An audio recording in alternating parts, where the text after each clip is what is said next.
Hey guys welcome to my YouTube channel nursing education. आज की इस वीडियो में हम बीएससी नर्सिंग थर्ड ईयर की सब्जेक्ट चाइल्ड हेल्थ नर्सिंग को स्टडी करेंगे, जिसमें हम डिस्कस करेंगे grief management in a children.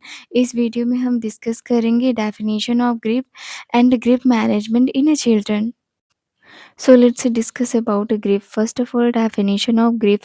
Grief is a powerful emotional reaction to a separation or loss, like a declining health, impending death to loved ones, or a loss of a valuable object.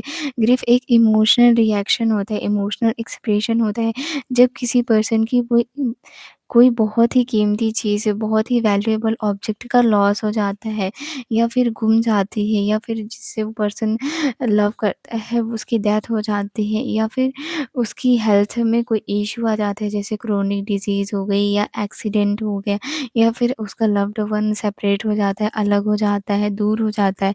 तो उसकी वजह से वो person जिन emotions को show करता है, जिन emotions को express करता है, उसे ग्रीफ कहते हैं।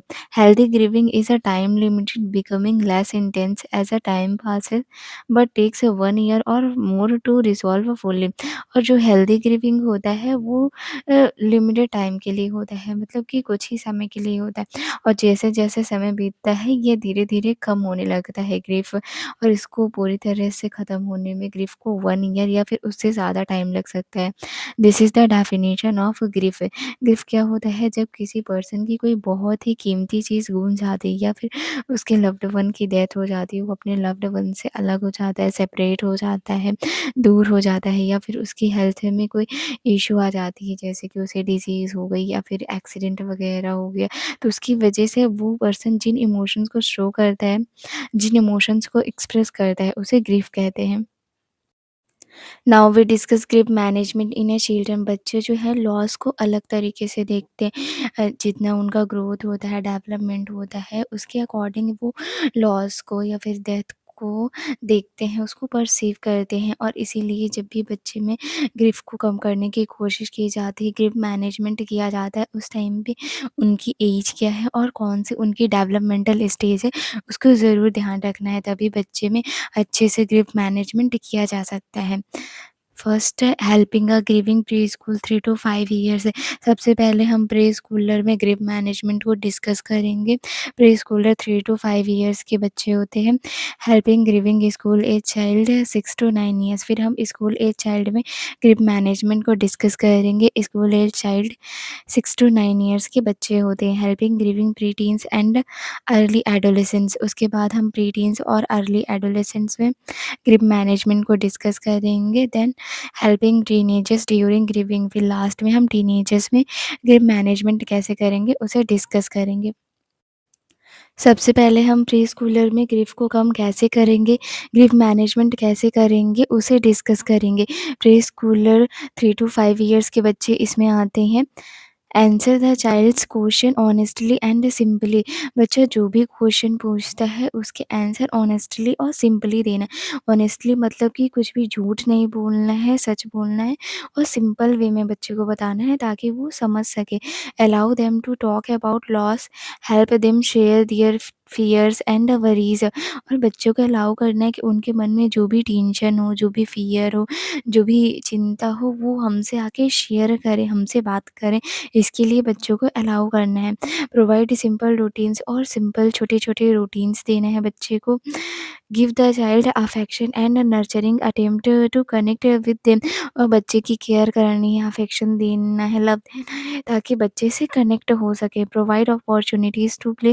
और बच्चे को खेलने कूदने के लिए अपॉर्चुनिटी देना है। Be patient with regressive behaviour such as a thumb संगिंग।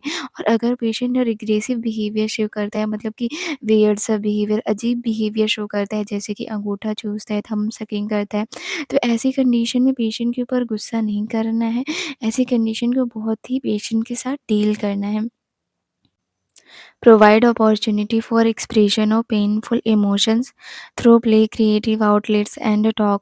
बच्चे को अपॉर्चुनिटी देना है कि वो बात करे, क्रिएटिव एक्टिविटीज़ करे, प्ले करे, खेले कूदे, ताकि वो इन सारी एक्टिविटीज़ के थ्रू उसके मन में जो भी पेनफुल इमोशंस हैं उनको वो एक्सप्रेस कर सके। Teach them to recognise and name their feeling, और बच्चों को फीलिंग्स के बारे में बताना है ताकि वो अपनी फीलिंग्स को पहचान सके। जैसे कि अगर किसी को देख के या फिर किसी से उन्हें बहुत ज़्यादा गुस्सा आता है तो उसे एंगर कहते हैं, और किसी से बात करना, किसी के साथ रहना उन्हें बहुत अच्छा लगता है तो उसे हैप्पीनेस कहते हैं।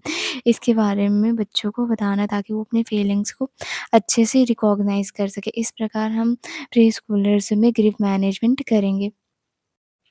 अब हम स्कूल एज चाइल्ड में ग्रिप मैनेजमेंट को डिस्कस करेंगे। School age child 6 to 9 years के बच्चे होते हैं। Helping a grieving school age child 6 to 9 years. Keep task simple, try to keep the child busy in this simple task. छोटे-छोटे task देने हैं, एक्टिविटीज़ देनी है ताकि बच्चा उन एक्टिविटीज़ में, उन टास्क में बिज़ी रहे। अगर वो इन एक्टिविटीज़ में बिज़ी रहेगा तो अपने ग्रिप को याद नहीं करेगा। इसलिए बच्चे को छोटे-छोटे टास्क, एक्टिविटीज़ देनी है।